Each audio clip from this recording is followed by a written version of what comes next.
мод бол гайхамшиг.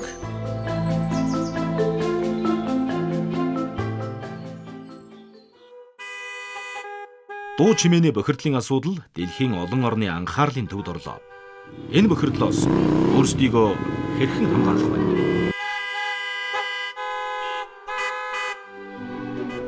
Дуу чимээний бохирдол.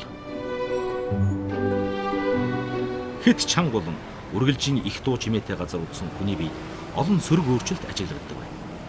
Богино хугацаанд илэрхгүй ч аажмаар хүний эрүүл биеийг бохирдуулж хордуулдаг гэсэн үг. Их дуу чимээ юун түрүүнд сэтгэгцэд нөлөөлдөг. Байнгын дуу чимээтэй орчинд ажиллаж хотын төвд амьдардаг хүмүүс нам гүм орчинд байдаг хүмүүстэй харьцуулахад илүү уур уцаатай, аимхай, өөртөө итгэлгүй, бутран болдог нь судалгаагаар тогтоожээ. Хэт их дуу чимээ хүн төдийгүй байгаль орчныг амьтан ургамал, жигүүртэн, хорхой шавж гээд биологийн бүхий л төрөл зүйлүүдэд сөргөөр нөлөөлдөг бохирдуулагч болдог.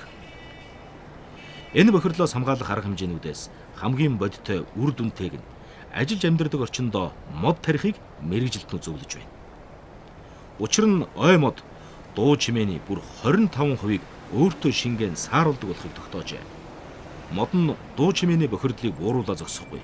Орчны агаарыг цэвэршүүлж, чийг хураан, амар амгалан, нам гүм мэдрэмж төрүүлдэг гэд. Ач тусын тооцоод барахгүй.